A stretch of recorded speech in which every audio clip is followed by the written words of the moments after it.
Bienvenue à nouveau dans une nouvelle vidéo, débat, question du jour, c'est parti.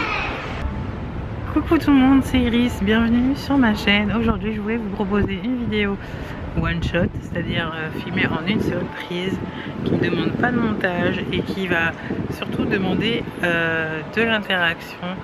Donc comme j'avais fait voilà, mon débat, ma question du jour selfie, là l'idée du jour c'est des cheveux. Donc là je suis sortie, je viens de défaire mon afro en public. La question c'est c'est surtout vous parler d'un truc que je remarque et que j'ai remarqué moi avec YouTube, les vidéos, les youtubeuses. Je me fais un afro ces temps-ci, je sais pas si j'ai bras assez long, et l'idée c'est que je me suis rendu compte en fait de quelque chose, c'est qu'on poste beaucoup de tutos coiffure, ce genre de choses, de comment faire un twist art, et on s'identifie aux gens qui ont à peu près la même texture que nous. On s'identifie à ces gens-là, voilà, on prend exemple sur eux pour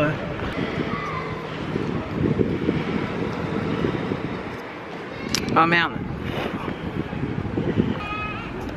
Ah voilà. On s'identifie à eux, on pose des. On les prend comme exemple pour pouvoir réaliser nos coiffures. Et je remarque que donc on est souvent plus frustré.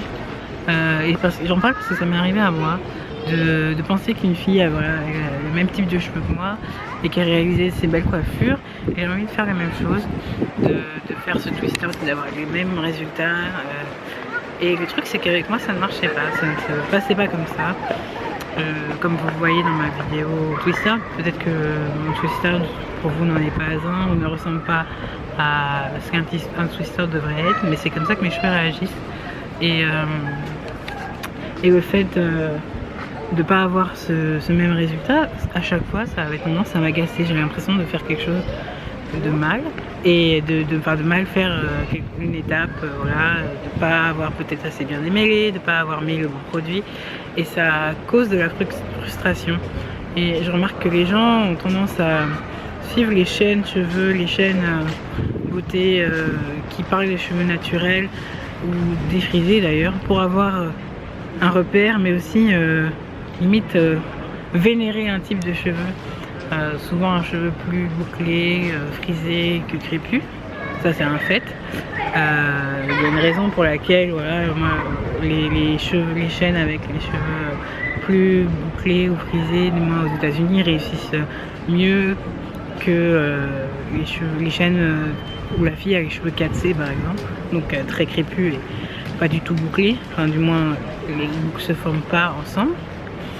Et moi je l'ai vécu ce truc là, donc je voudrais savoir si c'est quelque chose que vous vivez aussi parfois, une frustration avec les tutos coiffure que les gens vous proposent, que vous réalisez, mais vous n'avez pas les mêmes résultats.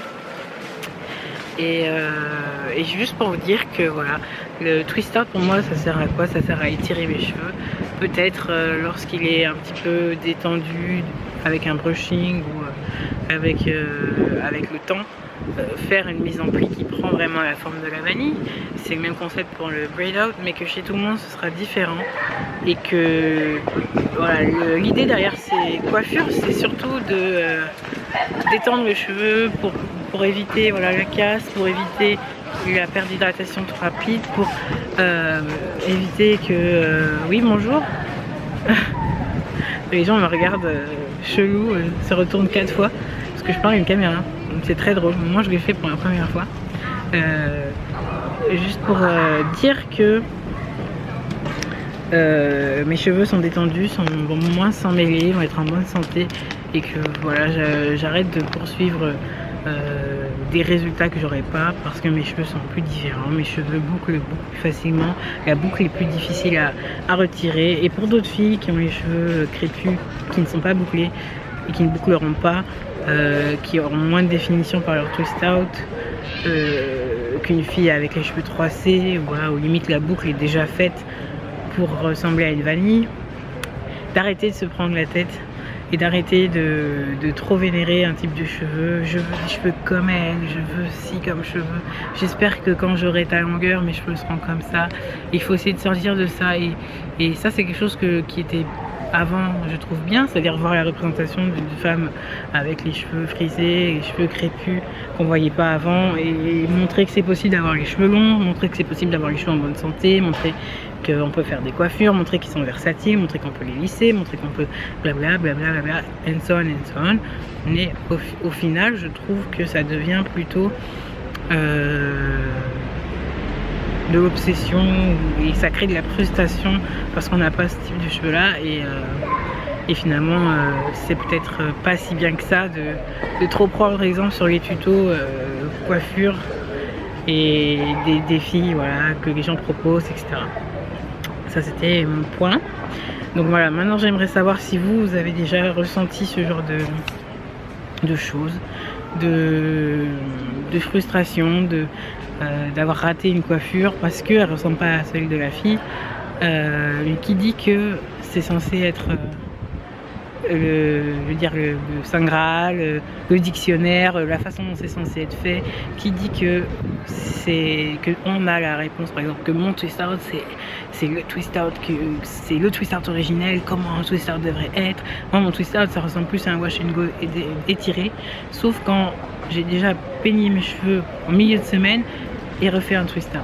Et ça c'est différent pour d'autres filles, pour d'autres youtubeuses, pour d'autres gens qui sont même pas youtubeurs. Et ça existe depuis la nuit des temps, les Nat et les Vanille. Donc finalement, avant on n'en parlait pas en termes comme ça. Et on définissait pas telle coiffure par c'est un twist out ou c'est un braid out. On a juste étiré les cheveux crépus pour en donner une forme, ou éviter qu'ils s'en mêlent, ou avoir plus de longueur pour faire un afro, ou plus de longueur pour faire un puff, ou whatever. Donc voilà, j'aimerais juste mettre mes 2 centimes, mes 2 cents, voilà, mon petit grain de sel dans les vidéos qu'on trouve dans la communauté naturelle, cheveux frisés, noirs, whatever, maghrébine, métisse, comme vous voulez l'appeler. Finalement, on n'est pas tous les seuls à avoir les cheveux frisés et à faire ce genre de coiffure, mais c'est un mouvement qui a quand même grandi via la communauté noire, je pense. D'abord aux États-Unis, puis ailleurs, et en France. Aujourd'hui, qu'on appelle le mouvement Nappy, je suis pas sûre d'être Nappy, mais j'ai les cheveux naturels, bref, et je suis contente et heureuse. Donc voilà, je trouve que c'est quelque chose qui m'énerve un peu, ce diktat de la boucle et ce phénomène que ça engendre de frustration qui finalement est peut-être un remake du diktat d'Ulysse. Voilà ce que je voulais mettre sur ma chaîne aujourd'hui. Voilà. Donc à vous de me dire ce que vous en pensez. Est-ce que vous l'avez ressenti déjà? Est-ce que vous voyez une sorte de pression à réussir une coiffure? Est-ce que pour vous finalement le lisse c'est pas devenu le bouclé en termes de voilà, c'est le summum à atteindre et que tout le monde ne peut pas atteindre parce que tout le monde n'a pas de cheveux naturellement qui se bouclent entre eux. Et puis voilà, dites-moi quelles sont vos frustrations cheveux, quelles sont les coiffures que vous n'arrivez pas à faire, et vos coiffures préférées aussi que vous faites souvent et que vous adorez faire. N'hésitez pas à vous abonner si c'est la première fois que vous voyez mes vidéos. Je fais des vidéos, je fais des vidéos sur un peu tout. Et j'ai aussi une chaîne de vlog, Iris in Paris, justement. Là je suis à Paris, mais c'est pas pour cette chaîne. Et j'espère que ça vous plaira, le genre de contenu que je fais. N'hésitez pas à nous rejoindre. On est bientôt de 4000. Et voilà, ça me ferait plaisir. Sinon j'ai les réseaux sociaux si vous voulez continuer d'échanger sur ce sujet. Je vous fais des bisous et je vous dis à bientôt. Bye.